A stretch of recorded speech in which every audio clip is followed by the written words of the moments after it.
Okay, so this question is really just asking kind of how do you define functional fitness? For me, it's really about the intention. Okay, people out there have different ideas of exactly what functional training is, but for me, it's more just about the mindset. It's about why you're training, and the intention for someone who trains with a functional approach is to improve their function as a human being.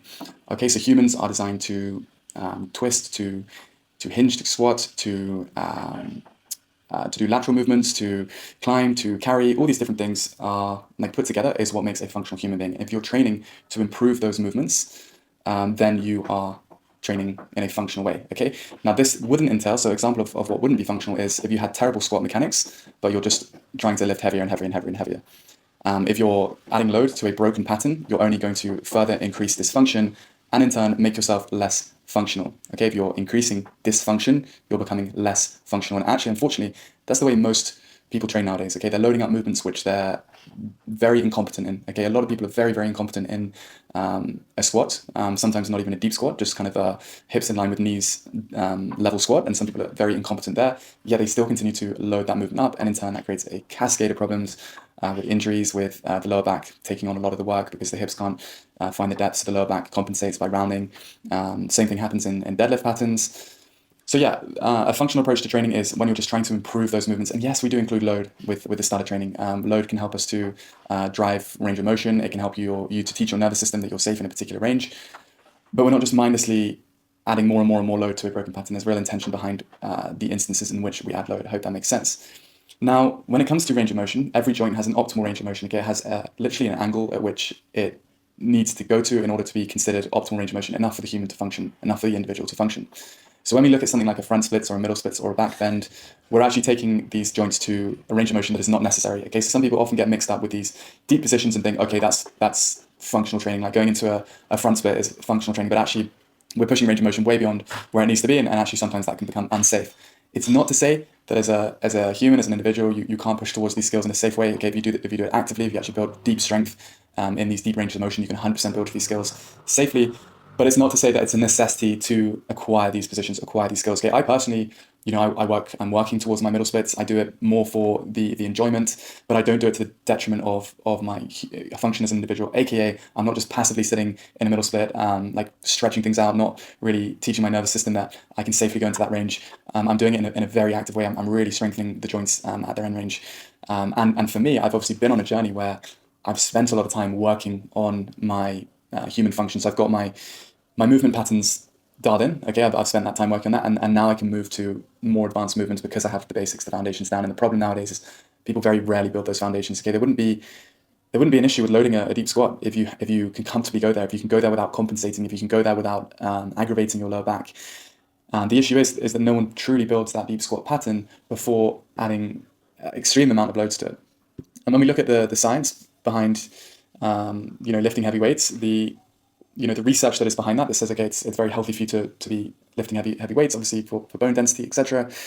But that kind of just assumes that your body isn't dysfunctional. That's data on functioning bodies. But unfortunately, most people nowadays, they are not functioning the way they should. And that's because of sedentary lifestyles. That's because of desk work. That's because of all these different factors. That means the body isn't actually moving how it's supposed to.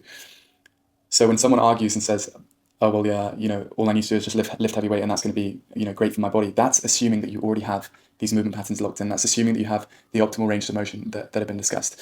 And actually just tying this point, not in a intentional way, but I just feel like it's relevant to tie this point to the coaching that I offer, because I offered, kind of called my coaching service Movement First Method, M1 method, because the idea and the principle behind it is that I help individuals truly unlock their movement, make sure that they're very free through their joints in a range that they need to be.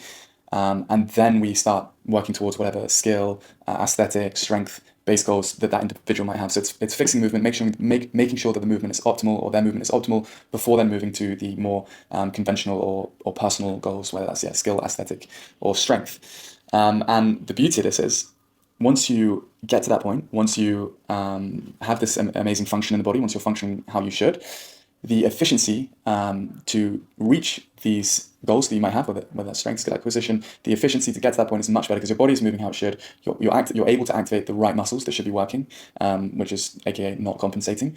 So you're able to acquire skills, you're able to acquire your strength goals much, much faster. And this has been the story for me. I went straight to gym work. I went straight to kind of 18-year-old with the boys wanting to lift heavy weights, and I got very little results, very, very little results. And the reason is I was pretty immobile. I didn't have good range of motion. I didn't have good body awareness. So I was just very disconnected in my body. So, if someone said, "Oh, try to engage your core more," I didn't know what that meant. Like many people, I just thought that meant kind of brace or squeeze the core, but actually there's more to it. There's posteriorly tilting the pelvis. There's also kind of considering how you're breathing in that position. And I then, due to a number of reasons, which probably aren't relevant to this video, but I went into mobility and understanding more about the body, understanding more about how the joints move and the different ranges of motion through the shoulders, through the hips, through the ankles, through the knees, through the wrists, through the elbows, everything, all the different movement planes, different movement patterns. And once kind of understanding that on a mental level and also in my own body on it in a physical sense, and spending time understanding in both those mediums. Then once I reapproached strength training, which for me now is kind of more weighted calisthenics, once I reapproached that, the connection, the results, the progress has just been so much faster. And you just come out of the session thinking, okay, I went into the session with the intention of activating, stimulating, and engaging these particular muscle groups, and I've come out and I've done exactly that. And how many times have I heard people say, I don't feel my quads in my squat, or I don't feel my glutes in a squat, or I don't actually feel my chest when I'm bench pressing, or probably the most common one, I don't feel my lats in a pull-up. It's because there's no body awareness. In some instances, there's not optimal range through the joint that is working, so another joint is taking on the work. So yeah, a little bit of a long-winded explanation of what functional training is. There's one more thing to mention, which is I've kind of discussed functional training in the sense of getting your body as a human moving well in day-to-day life. People obviously take functional training even further with the intention to sprint, to be able to jump high, kind of taking the human movement to the next level. And that's a great way to train as well. It's not something that I in particular focus on, but yeah, that's also awesome. So guys, that's an overview of functional training. I'm gonna just tell you guys, if you want to get a free posture or mobility screening, I do this for no cost. You simply just hit the link in the caption below, and if it's the right fit, then I'll do it for free. So hit the link, check it out, and give this account a subscribe, a like, and a comment if you're feeling generous. Thank you.